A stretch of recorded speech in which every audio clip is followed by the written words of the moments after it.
Monsieur le procureur, entre-temps, on parlait un peu de l'affaire Pascal Boudjouna. Permettez que je revienne encore là-dessus.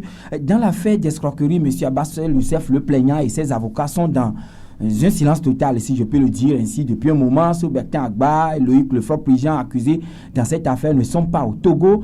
Mais tous les Togolais, vous-même peut-être, on constate ou on remarque aujourd'hui que les juges s'acharnent contre l'ancien ministre Pascal Boudjouna, qui est témoin sous serment. C'est vous-même qui maîtrisez bien ces termes et c'est dans cette affaire d'escroquerie. Mais pourquoi voulez-vous coûte que coûte inculper M. Pascal Boudjouna dans ce dossier? Expliquez-nous, les Togolais veulent comprendre. Oui, il y a deux niveaux de questions dans ce que vous venez de dire. La première, c'est que les avocats sont, et puis leurs clients, Youssef Consort, ne disent rien, qui se taisent. C'est le premier niveau de votre question. Où je crois que c'est de bonne guerre. En tout cas, on ne les entend plus. Oui, c'est de bonne guerre. L'instruction est secrète. Quand on ne les a pas appelés, ils ne peuvent pas se mettre à parler. C'est l'article 10 de notre code de procédure pénale qui dit l'instruction est secrète. Tant qu'on ne t'a pas demandé, tu ne dois pas en parler. Alors, quand on ne leur demande pas, vous voulez qu'ils disent quoi? Et ils ont porté plainte. Donc, vous avez eu des contacts avec M. Abbas El-Youssef? Non, je ne suis pas chargé de dossier. D'accord, oui, allez-y. Je ne suis pas chargé de dossier. Ce serait une intrusion que d'aller au procureur général, prendre la tâche avec Abbas Youssef, alors que c'est le juge d'instruction qui est chargé de dossier. Ce serait une intrusion. Alors, ce premier niveau, je ne trouve pas qu'il y ait de problème parce que l'instruction étant secrète, ils ne peuvent aller parler que devant le juge d'instruction qui va leur demander. Et c'est peut-être à la suite de ça que peut-être ils font une petite conférence de presse. Ça, c'est un show. Moi, j'appelle ça un show. Parce que les vrais shows, ce n'est pas devant le juge d'instruction. Deuxièmement, vous dites qu'il y a un M. Pascal Boudjouna. Acharnement. Je ne sais pas si je comprends bien le mot acharnement. Oui, les choses semblent vous pousser à comprendre la manière dont les choses se procèdent. Aujourd'hui, vous ne pouvez pas dire que les faits contre M. Pascal Boudjouna sont établis ou que les faits ne sont pas établis. Nous sommes en procédure d'instruction, ça s'appelle procédure de recherche. Et le juge d'instruction qui a des éléments devant lui. C'est lui qui estime qu'à ce niveau, il faut poser tel acte. M. Boudjouna avait été entendu sous serment. Il était sous serment, il n'est plus sous serment. Depuis la décision du 21 novembre, M. Boudjouna n'est plus sous serment. Et il faut qu'on se le rappelle. Les gens disent, non, on a annulé sa déclaration de serment, mais son serment persiste. S'il vous plaît, qu'on ne s'amuse pas. Son serment est constaté par un acte de procédure. L'acte de procédure étant annulé, tout le serment aussi annulé. C'est comme ça. L'acte de procédure, il a été entendu sous serment. On dit, monsieur, vous vous appelez comment? Je vous demande de prêter serment pour me dire la vérité, rien que la vérité. Bon, voilà, là, je recueille vos... Il a prêté serment, il a déclaré, on a pris. La Cour suprême, après la chambre d'accusation, dit que cet acte-là est nul. On ne peut pas dire que les déclarations contenues là-bas sont nulles et que le serment qu'on a fait prêter en haut, que lui subsiste. C'est ça quoi? Quand on annule un acte d'instruction, cet acte-là est soustrait du dossier. Il est enlevé, il est censé n'avoir jamais existé. Alors, si l'acte qu'on a donné par serment n'est pas censé exister, c'est que le serment lui-même n'est pas censé exister. Donc, M. Boudjouna n'est plus sous serment. Depuis l'arrêt de la Cour suprême du 21 novembre 2013, il n'est plus sous serment. C'est d'ailleurs ce qui a permis au juge de pouvoir l'inculper. Le juge du 4e cabinet, dernièrement, là. Mais normalement, il était décédé du dossier et c'est vous qui devrez réagir ou bien d'autres procureurs, un autre procureur devrait être saisi. Mais il a quand même fait de tout bois pour inculper le monsieur. Non. Je crois que vous faites bien de poser la question. Oui, bien sûr. Les Togolais veulent comprendre. Ça permet aux Togolais de comprendre. Oui. Le dossier Boudjouna, sous réserve de l'instruction, parce que je ne dois pas... c'est un dossier d'instruction qui doit rester secret parce qu'il est présumé innocent et en parler c'est comme si disons on l'accusait. Le dossier, il y avait deux dossiers, vous le savez. Le premier était chez le juge du 4e cabinet et le second devant le doyen des juges d'instruction. Le juge du 4e cabinet n'a fait que continuer le dossier qu'il avait. Mais on a tendance à comprendre que vous avez deux dossiers dans la même affaire ou bien pour la même affaire. On en viendra. Je ne fais pas le faux fuyant, je n'ai pas la langue de bois, je vous répondrai. Alors, le juge du 4e d'instruction avait ce dossier. Entre-temps, ce dossier était frappé et était allé au niveau de la chambre d'accusation. De la chambre d'accusation, il y a pourvoi qui a été formé contre la décision de la chambre d'accusation. Ce dossier donc était pendant au niveau de la Cour suprême. Lorsque, pour une bonne administration de la justice, on a dit qu'on peut avoir 2 dossiers sur une personne dans 2 cabinets différents et qu'il fallait renvoyer l'autre dossier, le second dossier, devant le juge du 4e cabinet. Le juge a reçu ce second dossier-là. Puisque le premier dossier n'était pas avec lui, il ne pourrait pas faire de jonction de procédure. Il ne pourrait pas le faire. Un. Deuxièmement, dans un dossier, il y avait une déposition sous serment en tant que témoin, et dans l'autre, il y avait une inculpation. Alors, le juge ne pourrait pas techniquement joindre un dossier de témoin à un dossier d'inculpation. Vous comprenez? Oui.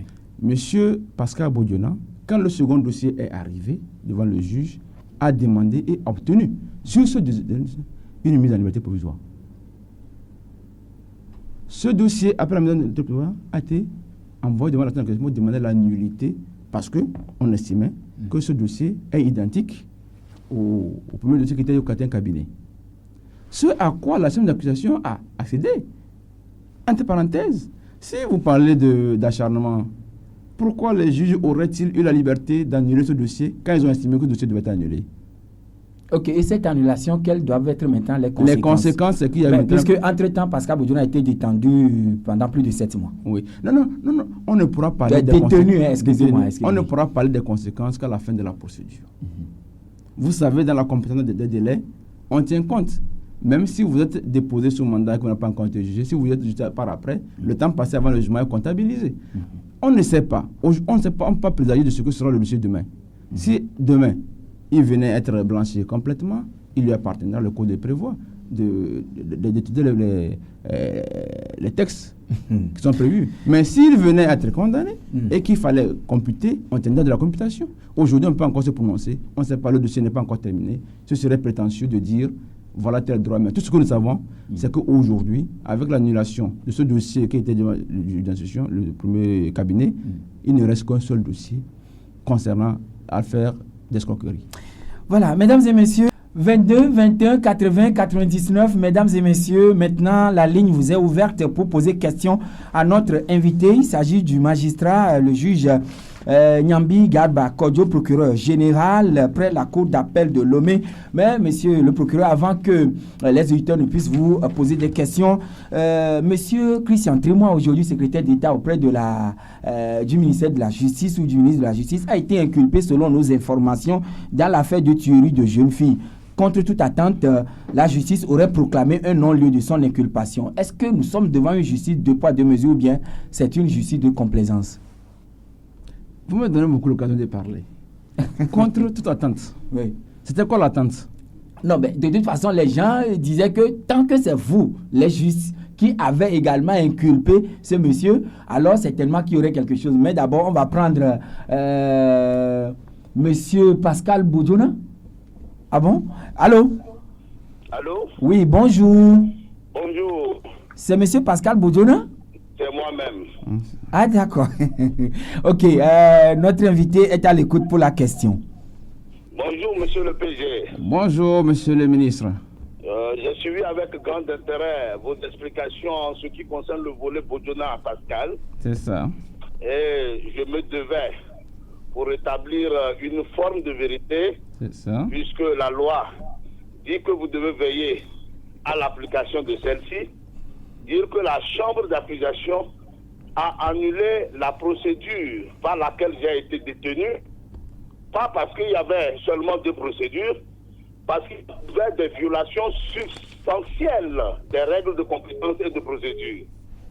Et vous-même, le procureur général, vous avez reconnu et demandé avec nous que soit purement annulée cette procédure pour violation de certaines règles dont je peux faire l'économie, mais parce que nous sommes à la recherche de la vérité, vous dire qu'il y a eu des violations des règles de procédure, l'article 13, 14, 63, 65, 52, 53 et autres.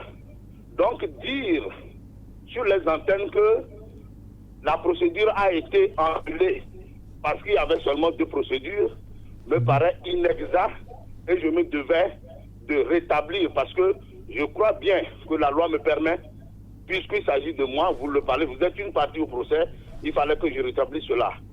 Première distinction. La seconde distinction, c'est quoi? Vous parlez de deux procédures, alors même que la procédure par laquelle j'ai été arrêté a été initiée sur une plainte qui s'appellerait la deuxième plainte, à laquelle a été jointe la deuxième. Je ne rentre pas dans le fond du sujet, puisque par des mesures atypiques et illégales, on m'a interdit de parler du fond. Mais je viens sur cette procédure pour dire que sur les deux procédures, j'ai d'ailleurs fait une requête avec mes conseils. Alors c'est exagéré, monsieur le procureur, avec tout le respect que je vous dois, de parler de ces deux procédures en essayant de faire croire que, alors, ce que j'ai eu à subir, on ne pouvait que mettre ça entre perte et profit. Rien ne peut réparer le tort qui m'a été causé. Je suis à la disposition de la justice, mais de grâce qu'on ne vienne pas dire qu'on annule une procédure entièrement. Et je vous réfère à l'article 188 alinéa 2 du Code de procédure pénale qui a éteint cette action. Maintenant, je suis là à votre disposition, mais lorsque les gens viennent pour essayer d'expliquer, qu'on explique en tenant compte des droits du justiciable et de ses obligations.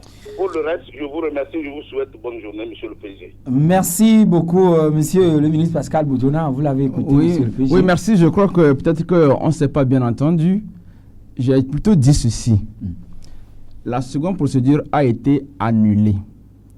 Ce n'était pas possible au juge de joindre une procédure où on est inculpé avec une procédure où on est témoin.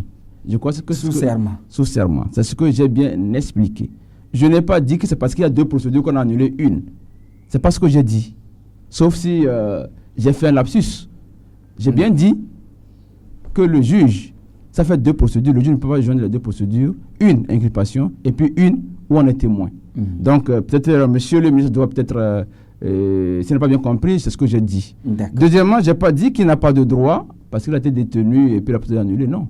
Je dis que nous attendons la fin de la procédure et quitte à lui, à la fin de la procédure et du résultat, qu'il prenne des actions qu'il jugerait utiles. C'est ce que j'ai bien dit ici. D'accord. Donc, je remercie monsieur le ministre d'être revenu parce que ça m'a permis aussi de réexpliquer ce que j'ai dit. Puisqu'on allait très rapidement, c'est vrai que j'ai pu avaler ce mot. Lapsus peut arriver. Non, mais pas lapsus, non. Ah, d'accord. Je suis conscient de ce que j'ai dit. Peut-être que j'ai parlé très rapidement, il paraît que je parle très rapidement. Ça n'a pas pu permettre de comprendre tout. Et je le remercie d'être intervenu. Nous allons recevoir